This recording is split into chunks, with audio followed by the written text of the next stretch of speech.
Hi, Tammy. Good evening to you. Good evening. How are you?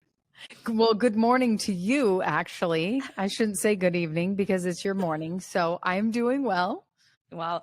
Thank you so much for saying yes to be interviewed today. For our listeners, my name is Nicolette. I am the creator for the podcast titled You're Worthless. Read that again. The juxtaposition of your very soul. First off, I'd like to say thank you very much for saying yes to be interviewed today and for sharing your insights beforehand before we start this interview. Now, I would like to read a bit of your introduction for our listeners, and then we can get right into our conversation. Okay. So, hey everyone, we have Tammy Cox here with us, a dedicated transformational coach with a passion for helping women save their marriage. With a unique focus on inner child healing, Tammy dives deep into the root causes of the marriage breakdown, guiding her clients on a transformative journey towards rekindling the flame of love. Tammy's own life journey was marked by significant childhood wounds, leading her to a critical crossroads where she felt she had only two choices: surrender to despair or embark on a path of healing. She chose the latter, embarking on an inspiring voyage of self-discovery that ultimately shaped her into the coach she is today. So much to unpack. For our listeners, why are we so fired up right now? It's because we have already started our conversation and now we're just going to continue. And I have an intense personality. So sometimes there's no What are you? There's no Aries? gray. No, I'm a Taurus sun, but I have a Scorpio ascending. That's what I learned is so when I hear people, you kind of give that a vibe. Yes. So a lot of people that app I was telling you about, it was telling me how I have a very intense personality and that some people are put off by my absolute it's just so intense. Yes. It was something I hated all my life about myself, because it was negative feedback I'd hear from people, but it was almost something that I can't help almost, or if I dimmed my light, if I really tried to subdue myself, I would make myself so miserable. Exactly. Mm-hmm. And Taurus and Scorpio is actually the opposite of each other. So it's you're gonna embody the two sides. Yeah. Oh, that makes sense. Yes. And then I'm a Scorpio sun, so my sister's a Virgo. So she's like, Nick, after I think about 1 hour, she'll be like, enough. I cannot see you for the next week. Let me recharge. And why is that? Is it because she tends to surface? No, she says that I'm very in her face, I'm very there. It's how do I say that? I take up a lot of space and I take up a lot of energy. I don't know. It's just because I'm very I'm very expressive. See, that's what I try to get my clients to do. Take up more energy, take up more space, be unapologetically them. I'd say, don't you dare see that as any sort of negative. Yay! I got some confirmation today. Because I was feeling, to be honest, Tammy, I was feeling a little bit down this past few days. Even today, I'm like, okay, interview. This is what I want to do. Let's go. Because I just left my 9 to 5 2 months back, and I'm doing this full time and also hypnotherapy and going into coaching full time. So it's the transitionary period and the motivation. I know this is what I want to do, but then when you're in that corporate job, you have that routine, you have that sense of familiarity. Sure. Yeah. And and you almost trust that. You almost trust that more than you trust yourself to provide for yourself, right? Correct. Mm-hmm. And then now because I'm into astrology, the moon doesn't help. So it's So, but okay, we're here now. Can you share with us, Tammy? We are here now. Look at us. Yeah, look at us. What was it like growing up as Tammy Cox? What was it like? Well, it was kind of, should I guard my mouth against cursing? Because I tend to get a little Scorpio. Please express yourself. Hashtag authentic. Hashtag unapologetically you. Okay. So it was pretty fucked up, to be quite honest. I laugh about it now, but the childhood trauma that I went through very young was, it's kind of mind blowing when I talk about it. I tell people and they go like this, their face goes, And because I've worked through a lot of it, I could see it. I've neutralized a lot of my trauma. So if you think about neutralizing trauma, it's like taking the emotion out of it. So if you watch something, right, and you have an emotional tag on it, it can like pull on you, right? So our traumas, when we go back to them, a lot of times if we haven't healed them, it could be like the heaviness of it hits us right away. But I've neutralized them so I could talk about it in a way that most people, they might find it shocking. So just coming, like I grew up in a very abusive home. And there was a lot of like religious trauma as well as like control. And I wasn't allowed to think for myself. And if I tried to, it came up against, violence. Right. And so I had a very abusive father who then died when I was 11 of AIDS, which opened up a whole bunch of shit. Right.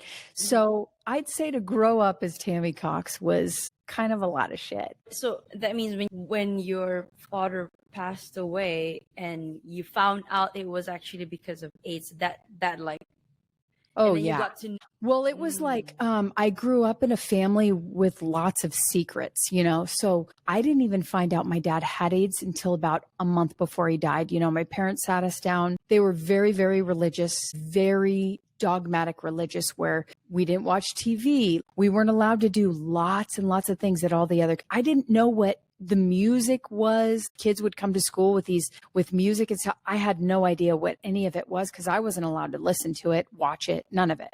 And so I grew up in like this kind of highly religious bubble. And the day I found out that my father had AIDS, he started to like, he contracted full blown AIDS, and then massive guy, and he whittled away. I don't know how much weight he lost in that amount of time, but he aged like it looked like 40 years in 3 months. And so I don't know if you've ever seen someone die of a blood disease like that, but it's pretty intense. And as an 11-year-old girl, like you don't understand death. You don't understand the finality of it. So when he died, it was very confusing to me. And then after he died, it was the secrets part where like everything started coming out. It was like, damn, my whole life was a lie. Like what was actually real?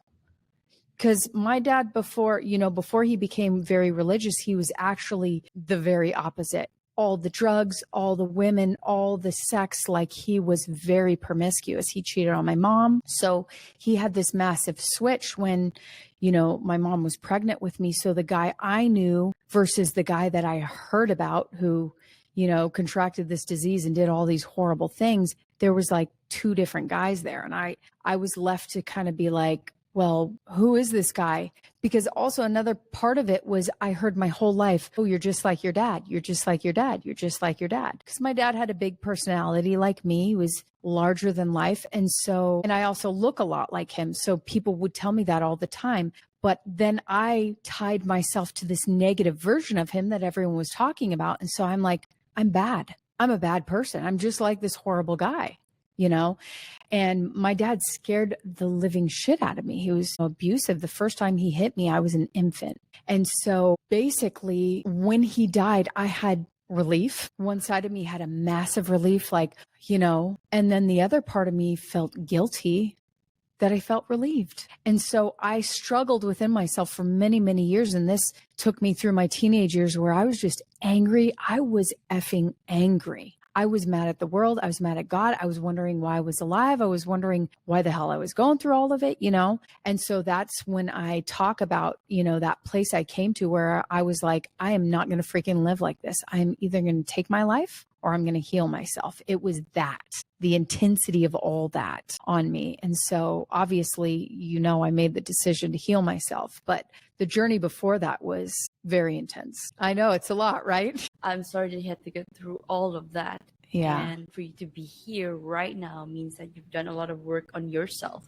and now you're helping people. And that's the beautiful part of it. And I wanted to ask you, because for girls, right, for daughters, our father would be the first man, the closest man, male figure that we have in our life. So now, as you were growing up, you had some unresolved issues with your dad. So how did that manifested in your relationship? Ooh, this. Yeah. So now we're getting into it. In my line of work, we call the strongest limiting beliefs. So when we go back, when I take my clients back through to neutralize their traumas, what we're looking for is the command that was created. So when you're in a trauma, you're in a high state of negative emotion. What happens is there's a belief that comes in and boom, it gets stamped onto your subconscious mind. So what we do is we go back to the event and we look for that.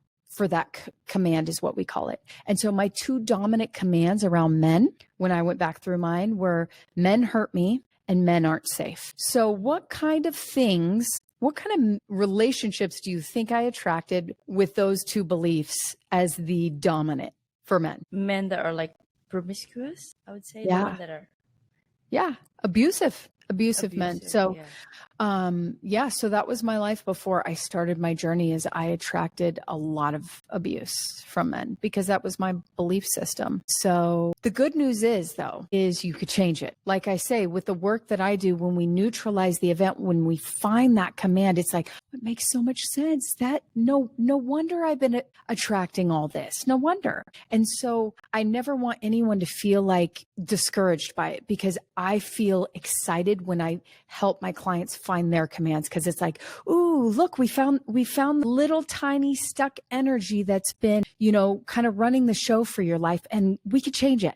Right. So I never want anyone to feel discouraged, because by, digging in and extrapolating this little, it's not little because it runs the show. It's actually quite big. But when we find it, it's like, now we can really work on this belief system of yours. I have a question. Asking for a friend. I always know what that means. If you know, you know. So let's say so you come in contact with a person and then say you're ready to try, you're ready to love, right? And then you want to come into, when I say union, meaning just, be committed in a relationship. But then, so this person comes in with their armor on, and then you come in like, okay, you're wearing your heart on your sleeve, and then there you go. And then something happened, and then that person kind of like stabbed this person that's wearing their heart on their sleeve. And then that person it's like sort of forced to put on their armor, and then the armor gets thicker than before they actually took off the armor before getting to know that person. And then right now, the person is starting to put the armor down, person A, but then the person B is like, I can't really trust you because you've hurt me the first time. I tried to show you the real me, in a sense. How do you navigate that? Well, here's the thing. Everything that comes to us is a reflection of our belief system. Every single thing that we see in our life is a reflection of our belief system. So if we can look at it neutrally, because a lot of people can't, they get triggered by the fact that I just said that. But if you could be open enough to be like, okay, neutral, right? When I do my work, it's completely neutral. We are not assigning a good or bad to any of this. These are just beliefs, and beliefs are changeable. After all, a belief is just a thought you keep thinking, right? You think it long enough, it gets stamped on there, it becomes part of your hard drive. But essentially, it's a thought you just keep thinking. So when there is any sort of a pattern, we go, okay, time to get out our little microscope. Tell me the first time you had this emotion. Tell me the first time. So if it's rejection, right? Betrayal was the biggest marking I had. I had to go back to the first time I felt betrayed. Of course, it went back to my dad, right? We got to neutralize those events. If we don't neutralize those events, then they still have a charge. You have to remember that your body holds all of the emotions that you haven't yet emoted. So think about it as a little girl. You went through all these things, right? And your parents, maybe they didn't do this, but a lot of parents do this, where they train you out of feeling your feelings. Don't cry. What are you crying about? I'll give you something to cry about. All these things that we say to kids, right? Instead of being like, hey, let me help you work through your emotions. So what do? We stuff that emotion deep inside of us. We stuff it. And pretty soon we are just all filled with negative emotion. We got to get that out. We got to get those emotions out. So basically, I could take that. If you wanted to do a full-on session, we could take that back to where it started, find the root cause of where that pattern began, and we could neutralize it, and then that pattern would totally dissolve. But basically, you're attracting him for a reason, right? Mm-hmm. So let me just tell you about my process before you're like, oh, this pattern. So even though I had worked on myself before my husband, I had not even scraped the surface. Once I became a wife to my husband and then I became a mom, all of my triggers started to alarm, just go off, right? I was not okay. And my husband and I, for many, many years, which is why I do what I do, I focus on marriage. But my husband and I, we were not okay. I would trigger him. He would trigger me. His father also died when he was young. We had many of the very similar wounds. His was not as severe as mine, but we had a lot of similar wounds. So what happened was we just were an effed up couple for a lot of years. And when it hit a real turbulence was when I started the trauma work, because my marriage was failing, And so I started doing the trauma work and working on myself. And when I healed my wounds, we transformed together. Because think about it. Here I was no longer arguing with him. I was no longer offended by every little thing that he said. I was no longer feeling, because my biggest commands are, I'm unlovable and I'm not important. And so when I was able to neutralize those commands, all of a sudden my husband wasn't the bad guy anymore. He was not the vicious like monster I had made him out to be. He was just, because I took total responsibility for what I had created. And so then we were in this neutral space where our relationship completely changed. I was softened. I was not super sensitive, where everything he said, I was like, oh, you don't love me anymore. So by me changing, he changed. So I firmly believe that it's our perception that needs to shift and change. Trust can be built back. Of course it can. But the thing is, you have to ask yourself, why does it have to be that person anyway? A lot of times the reason why it has to be that person is because the person feels like no one else will take me, right? But it's like, if you're so filled with yourself, you know that you're so freaking worthy, absolutely worthy to the core of your being, then like love will just attack, like you'll be a magnet, not just males, but females and kids. And you will be like a magnet to love from everywhere and everyone and everything. So it's really just about, love is everywhere available to you. Are you able to let it in? And what I found for myself is my walls, even with my husband, after many, many years, my walls were so high, I could not let him in. I could not trust another human being, because the two people that were supposed to protect me in this world didn't. And so I felt like there was no one that I could ever let in. And when I just chose to trust, chose to just break down those walls, I could finally allow his love in. And it was always available for me. I think I know how to navigate. I shall tell that friend. Better yet, send your friend the video. Yeah. Will you please do your friend a favor and send them the video? Oh gosh. Tammy, so what inspired you to create the Reclaim Your Marriage program? And how does it differ from marriage counseling or seeing a therapist? Oh gosh. Well, I don't believe that counseling, or I'd say talk therapy, doesn't work, because there are different kinds of therapy that absolutely work. But like basic talk therapy, it's been proven now, it doesn't do anything for us. In fact, it does more harm than good. So two couples that are struggling go to marriage counseling. Oftentimes they're just rehashing all the surface level stuff. They're not getting to the root cause of the problem, which, as I just kind of discussed, goes back to our childhood. So it's really an individual game. So I work with just the women to work on themselves, to do the inner work that I did for me that transformed my life. So I don't believe that couples counseling works, at least not most of it. In fact, the last time I looked at the statistics, it's been a while, but the divorce rate is high for couples that actually go to couples counseling. So it just doesn't work. The only thing you did with my divorce, and no, it's like, didn't work out for you. Like, no, it accelerated the divorce. Yeah, it is good for that. It's really good for that. Yeah, if you don't want to waste any time. Exactly. You're in the position like, okay, I think I really know what I want to do. So I guess sometimes you're at the crossroad. Should I leave? Should I stay? Right. But then when you sit there and then you talk to that person and there's another person mediating, I'm like, no, I know what I want. Yeah. And truthfully, not that we're ever going to be healed before we find the love of our life, if that's kind of how the way you think. it's like to start your healing journey would be great before you get into a relationship, but your healing journey is never ending. It is never going to stop. So it's like if you're waiting to be healed fully, forget about it.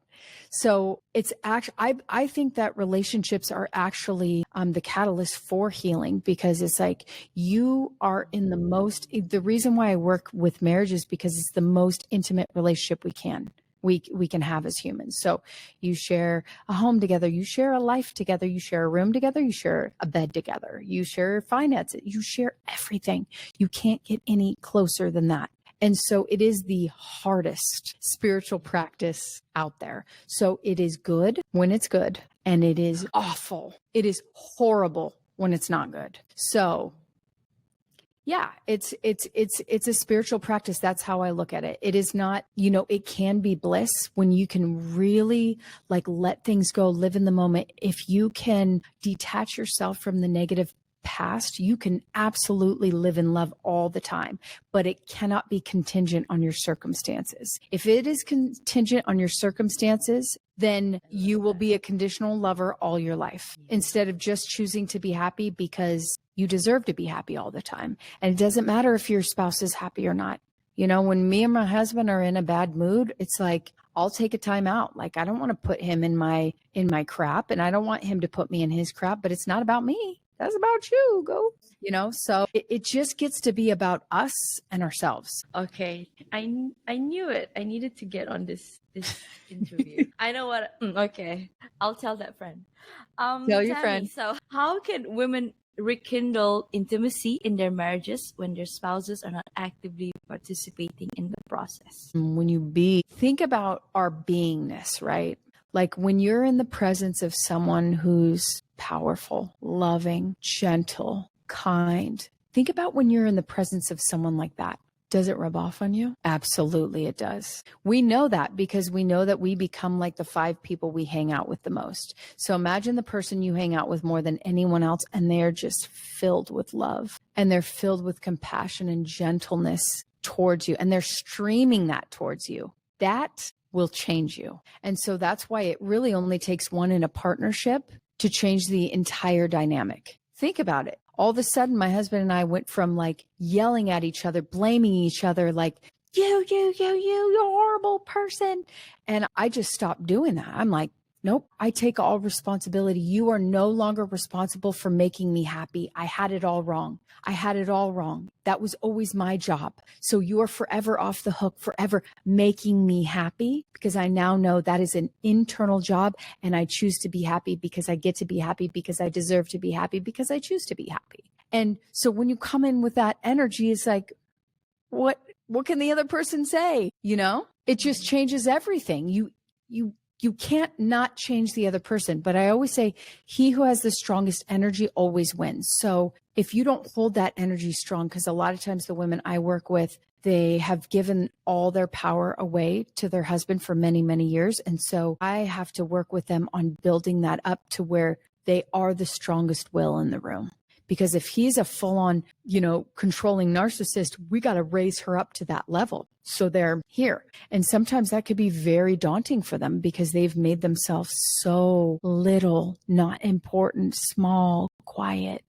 So it can be quite challenging for her. But I'm telling her, like, if you don't do it here, the next relationship will come and you'll be working on it there. And then the next one, and then the next one. So we got to be the energy. We have to embody what it is that we want from the other person. So if I want love, I got to be the love. If I want joy, I got to be the joy. If I want freedom, I got to be that. I can't wait for someone else to save me from the shit I created for myself. Like, I'm choosing all this. So how about I pick again? What are the examples of women giving their power to their spouses? They don't speak up for themselves. Their husband has inappropriate behavior in their eyes and they don't say anything. They allow him to do this, this, and that. And they say, oh, I don't really like it.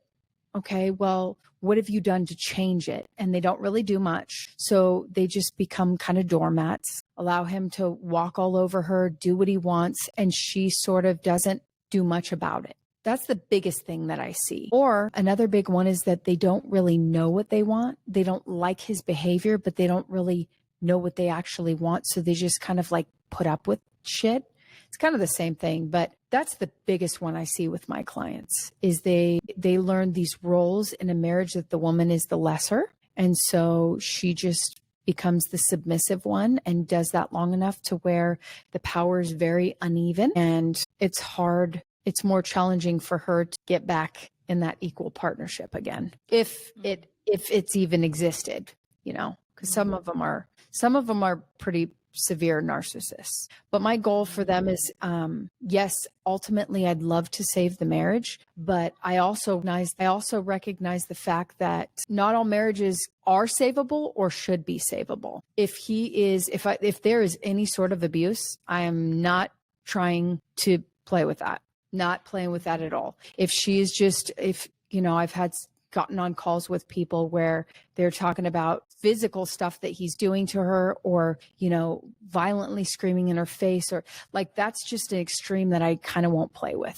I just won't because her dynamic, she needs a lot more work than just balancing out the energy. She should not be attempting to make that marriage work. Yeah. So it just depends on the imbalance and how extreme it is. So let's say it's the less severe ones that when you speak to the woman and then you see that, okay, the dynamics of the relationship can be changed and can be saved. So like, how do you help them get back to their, I don't know, what do you call that, frequency to stand on the same par with the spouse, with the men? And then what are the examples of how the men will interact with the spouses once they see like these changes in their wives? Like, she's different. Mm-hmm. Do they stay or do they leave? Or, cause people, men can be egotistical in that sense. Mm-hmm. So the first thing I do when I'm working with a woman is I'm neutralizing her traumas. So I'm pulling out, those negative stuck emotions within her. And once that happens, the change is very fast. Basically, it's the same thing when you understand why you're doing it. So if I simply asked her, why do you think it's okay for him to treat you like this? She's always going to have a story for me. And it's always going to go back to a traumatic event from her childhood, always. If she can't grasp it in that moment, we'll get to it later on down the road, because I typically work with my clients for at least 12 weeks. So we'll reach it at some point, but there is a reason why she's putting up with that behavior. And typically she saw it in her parents. May not have been her mother. It may have been her father. I've had that a few times, but it was one of her parents that had that role in the relationship. She's recreating the pattern because that's all we do. Pattern. We just recreate it. And so we go back to her childhood and we neutralize her events. And by that, when you neutralize the traumatic events, what happens is you can now watch that video. It's like watching a video, but without any judgment on it. It's not bad or good. You could see the wisdom in it because you no longer have the negative charge on it. So you just like play it back. No wonder this and that. Like, so you're allowed, it frees you up to have the wisdom to just see it. Okay, that's why I did this. Makes sense. So you don't get to judge it. You don't get to judge yourself or your parents. You get to forgive them, let it go. But then you also get to see how it created your experience and your marriage relationship. So once we start to neutralize this stuff, then they start to see, I'm not doing this anymore. I'm not doing that. So sometimes he could get angry.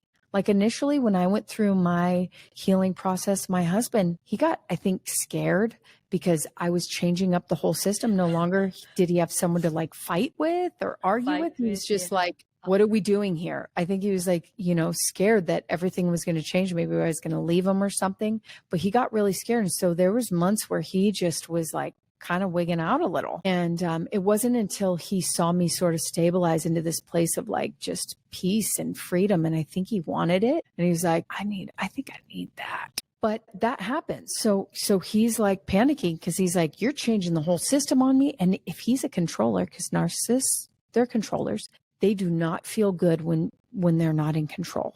And she's always been under his control. So there will be a period, a lot of times, where he ain't he ain't right. But she feels so good because we got rid of so much shit out of her system that she cares a lot less than she used to. Like, she doesn't care like she used to because she doesn't have the codependency strings. We kind of cut those one by one. Codependency meaning I need you to feel good before I can feel good. Those are kind of cut throughout the process, where it's like, no, we got to be autonomous here. He's responsible for his emotions. You're responsible for yours. No longer can you make his problems your own. No longer. And so, yeah, that's part of the process. Wow. I love, there's so many things going on right now in my head. I see them. Yeah. Yeah. They're swirling. Mine is like racing. Yeah. It became a mini therapy for me, a mini coaching session. Yeah. Glad that we have this on You record, and your friend. so. Yeah. Me and my friend. Okay. No.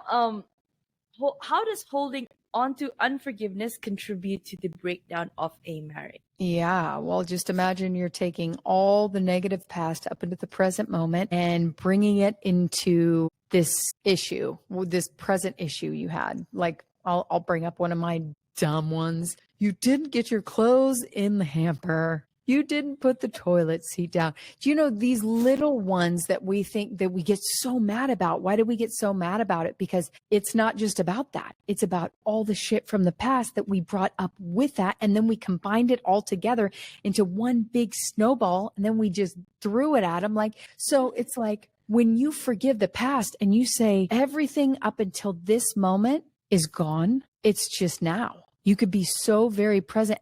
There's no issue in the present moment. Like, what is it? There's nothing. It dissolves all that. So when we break up with the negative past, it now opens us up and frees us up to the present moment and what's real and what's good and what's juicy and what's loving. So like one of the big parts of my work with anyone is forgiveness. We have to let go of the past. We have to, in order for us to allow for all the love that we desire to come in. Why is it so important to understand the identities we hold for ourselves? The identities, so it goes like this. Within our identity is all of our belief systems. So it goes, identity creates the belief creates the thought creates the emotion, and the emotion creates the results or the circumstances of our life. So if we want to look at the results and say, ooh, I don't like what's happening here, we got to take it all the way back to the root cause, which is the identity, right? And through the identity forms all of our beliefs, therefore our results. So if we don't take a look at our identity and say, how do I identify myself? Then we can't really change our results. Not really. Not on that root level.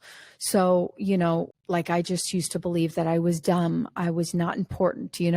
I'm unlovable. If that's who I believe myself to be at the root cause, I couldn't let any love in. I couldn't let any love in because my identity said that I was unlovable. So people would tell me, oh, I love you. And I'd be like, it's impossible. You're a liar. Don't trust you now. They were just telling me they love me. I couldn't let it in because at the root of my identity, I didn't believe I was lovable. So if you're not willing to look at the identity and say, okay, there's a reason why this is my pattern. What's the belief I'm holding about myself?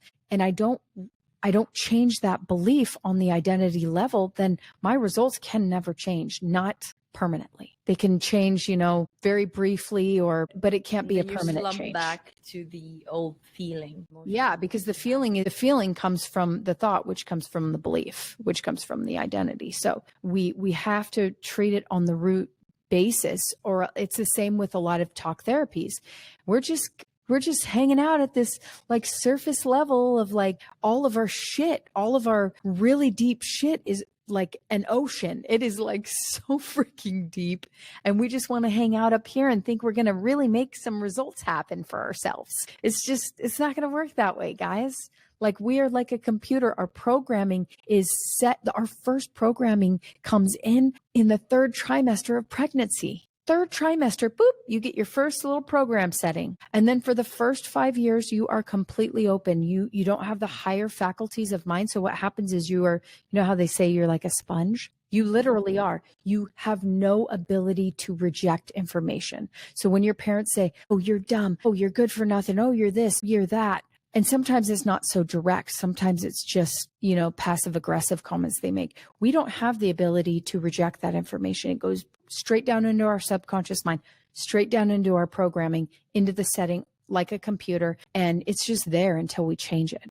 And it can be changed, but we first have to acknowledge that it's there. It's not going to change on its own. Deep stuff, sister. Deep stuff. Yeah, deep. We're going into the ocean today. And I don't know how to swim, Tammy. So you're lying. I'm going with my float.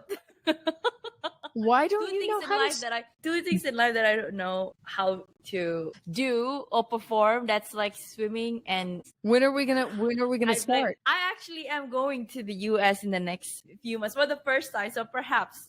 But Arizona is... How far? I'll teach you how to swim. California. I taught all three of my kids how to swim. I'll teach you too. I had a phobia with swimming before. You must have died in a past life from drowning then. Maybe, but also my grandma, we all went to the beach, and then he sort of like let me go, and then I couldn't my feet, I couldn't feel the what do you call that? The seabed, the bed, right? And then I was like frantically, and then I had water here, everywhere. So I'm like, never again. So since then, you made a decision in that moment. What was it? Never again. Okay. You were just waiting to catch me. See? Never again. Yeah. I can try again. Because I had those times too when I was a kid where I almost drowned. My sister like pulled me up one time and several times in the ocean, but I kept doing it, right? And so the fear dissolves when we do it, right? Right. The fear dissolves when we do the thing anyways. We're going to feel the fear. This is what I tell my girls. My girls don't want to try anything new because of the fear. I'm like, you're going to feel the fear, but you're going to do it anyways. And then the fear dissolves. That's how it works. So I'm going to challenge you to learn how to swim. Okay. Okay. You can do it. You can do it, Nick. You can do it. You got it. I'll keep you updated. Promise. Oh gosh. Wow, you made me promise in front of the listeners. Okay. Promise. In front of the listeners. Okay, Tammy, so what is next for you? Gosh. Well, I have lots of passions. One of I love speaking. I love teaching. I love speaking. I love working, with my clients in group settings, but I also love being in front of a live audience. That's kind of like my favorite thing to do. So now that our COVID thing is over, like I really want to take this into like stages. And I'd love to, because right now I just kind of work with women, but I'd love to come up with a piece of my programming that works with men. Because now I have my clients that are like, my husband wants this. Where's the male version of you? And I'm like, I need to create the male version of me for them. That's where I really want to work on. That's what I want to work on next. I actually had this idea of setting up like a conference sometime next year where I gather all of my guests to come and speak about their expertise and have that as your platform to reach out to as many people as they can, to the appropriate audience. So I think while you're working on that, but I haven't worked out the details just yet, I think it would be great to have you on that. Yeah, that would be wonderful. I'd love it. Yeah. I can feel it. You're gonna be like, people are gonna be like so tuned into you, and they're like, when are we gonna get the next? Are you gonna have like a talk show? Right? Do you have a podcast? You should. You think so? Yeah, you should, Tammy. Like, I feel like I'm the guest right now. I can see like how prepared you are with your mic, with your outfit, your hair. I love it. I love it. And the energy. This is all my husband. The setup is all my husband. He does all that side to my business. He runs like my ads. He does my funnels. He does all the other sides to my business. He sets me up here. He does everything. I am just this. I'm just the face of the business. He does everything else. Like he's my manager. He does it all. And that's kind of the cool part too, is that we could never have done that before with how toxic we were. Like we have just come so far in our relationship that we can now do this together. It's like, it's such a gift. And that's the testament to healing, to becoming the fullest version of yourself is like, dude, there's like so many gorgeous, everything you want is on the other side of your healing journey. And I say that, but it's not exactly true because like I said, the healing journey is endless. I don't think it's going to happen while we're in these meat suits. So yes, I say it to also include that part. But yeah, I do love speaking. I love teaching, but the parts of like, I love being a guest on a podcast. But when I did try doing my own podcast for a bit and I didn't like it as much, but it was also the format in which I was doing it. I was doing it with a friend and I think the setup was all wrong. I really I don't know.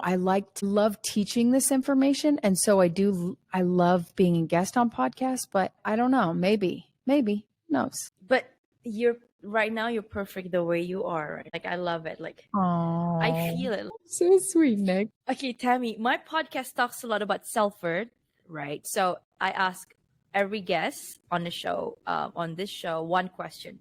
So specific for them. It's a random question out of all the 10 questions that I have. So question for you, Tammy. Self-worth is often tied to achievements and accomplishments. How can individuals maintain a strong sense of self-worth even during challenging times or when faced with failures? Well, I think that self-worth is something that you're gifted. Your worthiness it just is. Whether you believe it is or not, it just is. You're born, you're alive, which means that all that is needed you to be here in order for it to be all that is, because creation doesn't make mistakes. So if you are here, that's because you are worthy. I don't think there's anything you need to do. I don't believe that there's one thing that you need to do to be worthy. I think that you just are. I believe that to the very core of my being. Like, you don't look at a baby that comes into the world and says, look at you, baby. You're not doing anything. You're just sitting there pooping, eating. What are you eating? Sleeping? You unworthy baby. No, we don't. We look at that glowing, blessed, perfect, wonderful new being and we're like, right? That baby doesn't have to do anything. Your worth is not what you do. Your worthiness is just, it just is. It can't not be. If you're here, that means you're freaking worthy. That means all of life needed you for it to be whole. So embrace it. Embrace it every single day. There's nothing you need to do. There's nothing more you need to be. You just are freaking worthy. Accept it. It just is true. Like I hate that people are arguing for their own limitations and why they're not worthy of having this or that. It's like bullshit. Have you been spoon-fed? I'm worthy to be speaking to you today. What is your heart's greatest wish? My heart's greatest wish is that everyone would choose to heal. Everyone would choose the healing process, because a lot of people don't, simply because changing is hard. It goes against our ego's desire to, to stay alive, basically. But the biggest part of ourself is the spiritual aspect of who we are. And that's the part we haven't gotten into at all. But it's like the spiritual aspect of who you are is what remains after you leave this suit, after you leave the meat behind. The spiritual aspect of you is, so if you choose to heal, you're healing for your lineage. Like for me, I'm healing for my kids. I'm healing for my parents. I'm healing for all the generations to come. Because when one person chooses to heal, it affects the entire world, the entire universe. So it's like, what if we all made the stance to heal? Like, imagine how beautiful this world would be. There'd be no war. There'd be no like blaming. There would be no, like, we would see each and every individual as brothers and sisters in this human existence, because we are that. We are brothers and sisters. We are in it together, and we are all one thing, which is creation. So if we chose to heal, that would just, it would take us up that vibrational scale so fast. That's what I wish. Thank you. Do you have a mantra that you live? Yeah, there's one thing I say. I kind of already said it to you, but I'll say it again. I choose to be happy because I deserve to be happy, because happy is my set point, because I choose it. I choose to be happy because I deserve to be happy. And I say that over and over again because it reminds me that I'm in control of my own emotional state, that I get to choose what I'm going to feel based on what I think, and I'm going to choose it on purpose. So that's kind of my mantra. And I like it because it's not too deep, because sometimes, like, if it gets too deep, then we just don't believe it. And then our ego wants to fight us on it. So that's kind of like an easy one. Like, I just choose to be happy. I want to be happy. I want to be happy. Yeah, I choose to be happy. I deserve to be happy. I want everyone around me to be happy. I want everyone around me to feel good. What would it take for everyone around me to feel so good that they thrive, that they get everything that they want, that their desires come to them easily? That's how I like to juice myself up in the morning. I love that. I choose to be happy too. Yeah, because you deserve to be. Yeah. Why not? If you could choose any emotional state, why not choose happiness? Is there anything that keeps you up at night, or do you sleep well? I sleep well. If anything keeps me up at night, it means that I had my coffee too late. You know, when you start meditating, you start learn to being absent of thoughts, and you don't really have a problem sleeping anymore. Yeah. We haven't gotten into the spirituality part. I think I would love to have you on for season 2 of my podcast. Season 2, sign me up, girl. Sign me up for season 2. I will. So Tammy, if you could create a quote right now, I know you said it, but maybe this is another one, or if you want to keep it like what you just said. If you could create a quote right now for you to leave to the audience listening and the world as your legacy, what would it be? Quote. My quote would be, you are love, because God is love. You are the temple of the divine itself, which means God within you. You are the embodiment of that which we call God. And sometimes I don't like using that word because it has all these meanings attached to it, but source. You have the source within you. You are the temple of the source.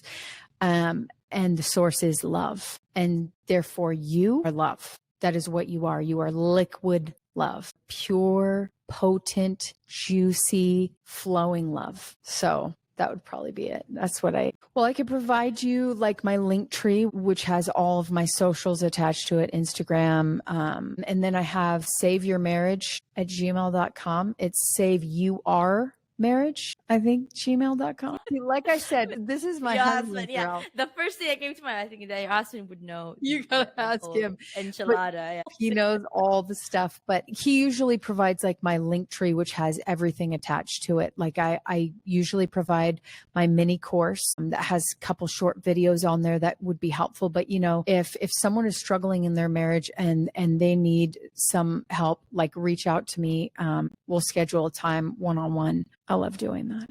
So yeah, reach out to me. Don't be shy. And there you have it, guys. You heard it from the person herself, Tammy Cox. Before we close off, Tammy, I'd like to thank you personally for the work that you're doing for the world and for advancing every step of the way despite the challenges, creating trails for those that will come after you. For our listeners, this has been that one podcast with that controversial name, You're Worthless. Read that again. The juxtaposition of your very soul. Now, if you find yourself thinking that you are worthless, you're probably not alone. But more importantly, ask yourself a level deeper. If I'm worthless, then why the heck am I here? It is because your soul have chosen to be here energetically all the way from the ethers. And for that reason itself, you are worthy and you are enough. This has been Tammy Cox, your guest of the day, and Nierras, your host, signing off. Thank you so much, Tammy, for your time. Oh, I enjoyed it so much. Thank you for having me.